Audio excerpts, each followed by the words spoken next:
Magandang araw po sa inyong lahat. Alam niyo ba na ang social media ay may malaking epekto sa kabataan ngayon, parehong maganda at masama? Bago natin pag-usapan ang lahat ng ito, huwag kalimutang mag-like, mag-comment at mag-subscribe. Pindutin niyo na rin ang notification bell para lagi kayong updated sa mga bago kong video. 1. Pag-unlad ng kaalaman at impormasyon. Ang social media ay isang malaking imbakan ng impormasyon na patuloy na lumalago araw-araw. Para sa mga kabataan, ito ay nagsisilbing isang daluyan para sa mabilis na pagkakaroon ng access sa balita, mga siyentipikong kaalaman, teknolohiya at iba pang uri ng impormasyon. Kung ikukumpara sa tradisyonal na paraan ng pagkukuha ng impormasyon tulad ng mga libro o dyaryo, ang social media ay nagbibigay ng instant na access at mas maraming mapagkukunan. Pagkakaroon ng global na perspektibo. Sa pamamagitan ng social media, ang mga kabataan ay nagiging mas bukas sa mga ideya at pananaw mula sa iba't ibang bansa at kultura. Ito ay nagtataguyod ng mas malawak na pag-unawa sa iba't ibang kaisipan na maaari ring magtulak sa kanila na suriin ang sarili nilang mga opinyon at kaugalian.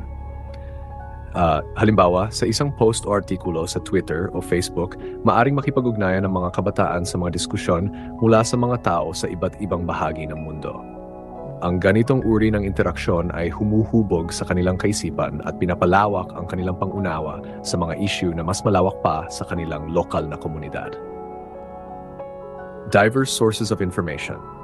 Sa pamamagitan ng social media, nagiging malaya ang mga kabataan na pumili kung saan sila kukuha ng kanilang impormasyon. Kung dati, limitado lamang ang kanilang access sa mga impormasyon mula sa paaralan o sa bahay, ngayon ay may pagkakataon silang makakuha ng impormasyon mula sa iba't ibang news outlets, independent journalists, bloggers, at maging sa mga ekspertong nagbabahagi ng kanilang kaalaman online. Ang mga websites tulad ng YouTube at Reddit ay nagbigay ng espasyo para sa mga eksperto sa kani-kanilang larangan na magbahagi ng kanilang kaalaman sa isang mas accessible at mas madaling intindihin na paraan. Gayunpaman, sa kabila ng mga positibong ito, kailangan din maging maingat sa kalidad ng impormasyon na nakukuha. Hindi lahat ng impormasyon na makikita sa social media ay totoo o akma sa konteksto. Misinformation at disinformation ay mga isyong kalimitang lumalabas dahil sa kakulangan ng fact-checking sa ilang mga plataporma. Dahil dito, nagiging mahalaga ang pagsasanay sa mga kabataan na maging critical sa mga impormasyong kanilang tinatanggap. Ang kakulangan ng tamang edukasyon ukol sa media literacy ay maaring magdulot ng kalituhan at maling paniniwala sa mga kabataan. Pakikipag-ugnayan at pakikipagwatao. Isa sa mga pangunahing benepisyo ng social media ay ang kakayahang makipag-ugnayan sa mga tao, mapakilala man o hindi. Ang mga kabataan ngayon ay hindi na limitado sa pakikipag-usap sa kanilang lokal na komunidad, kundi pati na rin sa mga tao sa iba't ibang dako ng mundo. Pagkakabuo ng malawak na social network bilang mga digital natives, ang mga kabataan ay lumalaki sa panahon kung saan halos lahat ng kanilang mga relasyon, maging personal o professional, ay may aspeto ng digital interaction. Sa pamamagitan ng mga platforms tulad ng Facebook, Instagram, Twitter at Snapchat, nagkakaroon sila ng mas malawak na access sa mga kaibigan at kakilala. Minsan, ang mga simpleng online conversations ay maaring humantong sa mas malalim na pagkakaibigan o maging oportunidad sa karera sa hinaharap. Mas madaling pakikipag-ugnayan. Ang social media ay nagbibigay ng kakayahan sa mga kabataan na makipag-usap kahit saan at kahit kailan. Halimbawa, sa panahon ng pandemya, maraming kabataan ang umasa sa social media upang mapanatili ang kanilang koneksyon sa mga kaibigan at pamilya. Ang mga video calls, messaging apps, at iba't ibang online platforms ay nagbigay daan upang hindi sila makaramdam ng labis na isolation. Negatibong aspeto ng pakikipag-ugnayan. Gayunpaman, hindi laging positibo ang epekto ng pakikipag-ugnayan sa social media. May mga pagkakataon na ang mga online na relasyon ay nagiging mababaw. Ang pagkakaroon ng likes at followers ay nagiging sukatan ng halaga ng isang tao na maaring magresulta sa superficial na pakikipag-ugnayan. Ang tunay na emosyon at empathy ay maaring hindi masyadong malinang dahil sa kakulangan ng face-to-face na pakikipag-usap. Bukod dito, ang isolation ay maaring mangyari kahit na may online connections. Ang mga kabataan ay maaring makaramdam ng kalungkutan o pagiging disconnected sa kabila ng patuloy na paggamit ng social media. Ang kabalintunaan na ito ay bunga ng pagiging dependang maraming kabataan sa online validation. kaysa sa tunay na personal na koneksyon. 3. Pag-unlad ng identidad at imahe ng sarili. Ang mga kabataan ay nasa yugto ng kanilang buhay kung saan aktibo nilang hinuhubog ang kanilang personal na identidad. Sa social media, nagkakaroon sila ng oportunidad na ipakita at ipahayag ang kanilang mga sarili sa pamamagitan ng mga post, larawan at video. Gayunpaman, may mga negatibong implikasyon ito sa kanilang pag-unlad ng sarili. Self-expression at creativity. Maraming kabataan ang gumagamit ng social media upang ipakita ang kanilang mga talento, interes at pagkatao.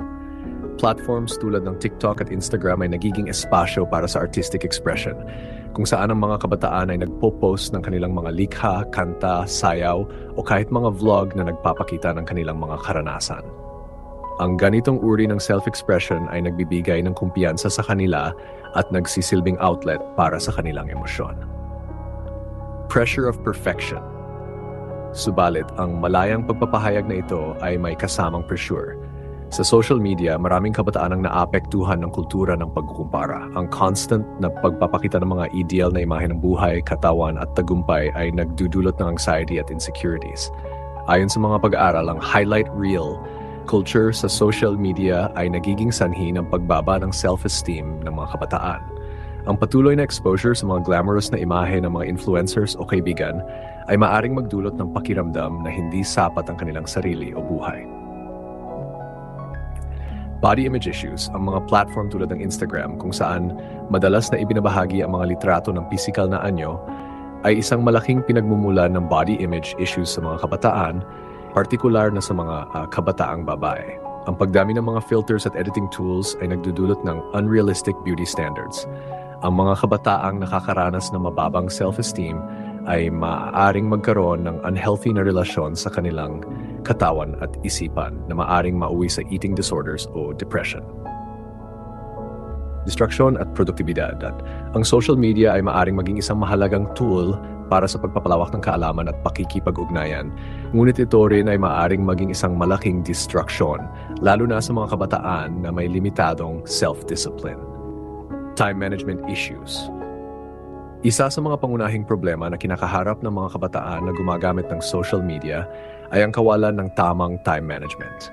Ang pagiging hooked sa patuloy na pag-scroll ng newsfeed, pakikipag-chat at panonood ng videos ay maaring magdulot ng pagkaubos ng oras na dapat sana ay inilaan sa mas produktibong gawain tulad ng pag-aaral, pisikal na aktibidad o simpleng pahinga. Maraming kabataan ang nagkakaroon ng problema sa balanse ng oras dahil sa adiksyon sa social media. Procrastination. Bukod sa oras na nasasayang, ang social media ay nagiging sanhi rin ng procrastination.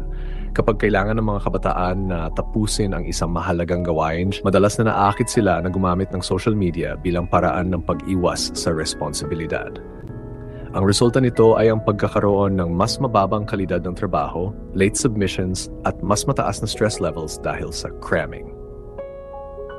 Impact on academic performance. Sa konteksto ng edukasyon, maraming pag-aaral ang nagpakita ng kaugnayan sa pagitan ng labis na paggamit ng social media at pagbaba ng academic performance ng mga kabataan. Ang kanilang attention span ay nagiging mas maikli dahil sa patuloy na stimuli na ibinibigay ng social media na nagiging sanhi ng hirap sa focus at concentration. Dagdag pa dito ang multitasking, pag-aaral habang nakabukas ang social media apps ay mas lalong nagpapababa ng produktibidad dahil ang utak ng tao ay hindi natural na nilikha para sa ganitong uri ng trabaho. 4. Distraction at produktibidad, social media addiction. Ang labis na paggamit ng social media ay maaring humantong sa social media addiction na isang uri ng behavioral addiction.